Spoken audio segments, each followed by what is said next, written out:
యేసుక్రీస్తు నామంలో మీ అందరికీ వందనాలు.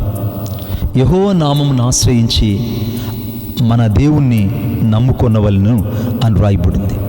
అవును, ఈ ఉదయకాల సమయంలో మన జీవితంలో చాలాసార్లు మనం గుర్తించవలసింది ఏంటంటే, మన ఆత్మీయ జీవితంలో ఒడిదుడుకులు అనేటివి వస్తూ ఉంటాయి. ఇశ్రాయేలీయులు దేవుణ్ణి వెంబడించినంత కాలం ఇశ్రాయేల్కి ఏ కొదువు కలగలేదు. కానీ ఎప్పుడైతే వారు బలహీనతల్లో లేదా శత్రువుకు అవకాశం ఇచ్చారో, వారి జీవితంలో శత్రువు చేత వాళ్ళు ఓడించబడ్డము, విరిపించబడ్డము, బాధించబడ్డము జరిగింది. మన జీవితాలలో మనకు వచ్చిన కష్టాలకు, మనకు వచ్చిన నిందలకు, మనకు వచ్చిన అవమానాలకు చాలాసార్లు దేవుని నిందించకూడదు. అందుకే దేవుని వాక్యం రాయబడింది, యెహోవా నామమును ఆశ్రయించి దేవుణ్ణి నమ్ముకున్న వాళ్ళని రాయబడింది.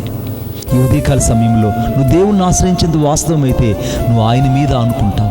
నువ్వు దేవుణ్ణి ఆశ్రయించింది వాస్తవమైతే నువ్వు ఆయన మీద మాత్రమే నీ హృదయాన్ని కేంద్రీకరింప చేసుకుంటావు. నువ్వు ఆయనతో నడుస్తున్నది వాస్తవమైతే ఆయన చెయ్యి పట్టుకొని మౌనంగా ఆయన్ని వెంబడిస్తావు. కుమారుడు ఏ రీతిగా అయితే తండ్రిని వెంబడిస్తాడో ఆ రీతిగా నీవు యేసుని వెంబడించగలవు. అవును, అందుకే ఆ వాక్యం రాయబడింది, యెహోవా యెహోవా నాకు నమ్ముకొనదగిన సహాయకుడు. ఈ ఉదయకాల సమయంలో దేవుణ్ణి జీవితంలో నమ్ముకొనదగిన సహాయకుడుగా ఆయన జీవితంలో ప్రత్యక్షం కాబోతున్నాడు. మన జీవితంలో ఆత్మీయమైన చీకటి మన చుట్టూ కమ్ముకున్నప్పుడు నువ్వు అటు ఇటు పరుగులు ఎత్తకూడదు.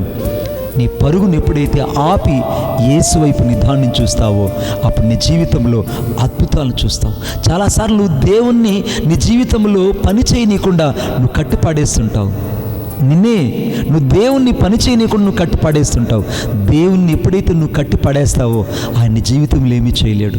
అవును, నువ్వు ప్రార్థించకపోవడమే దేవుని చేతులు కట్టిపడేయడు. నువ్వు ప్రార్థించకపోవడమే దేవునికి పని కల్పించకపోవడం. నువ్వు ప్రార్థించకపోవడమే దేవుని చేతులు కట్టిపడేయడం.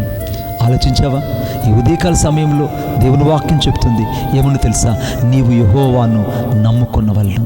అవును, నీ పరిస్థితులు ఎన్నైనా కూడా, ఈరోజు మన జీవితాల్లో ఎన్ని ఆటుపోట్లైనా నువ్వు యేసు క్రీస్తునందు నిదానించి ఆయన వైపు చూడు.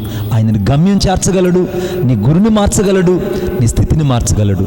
దేవుణ్ణి ఆశీర్వదించి దీవించునుగాక. ఆమేన్.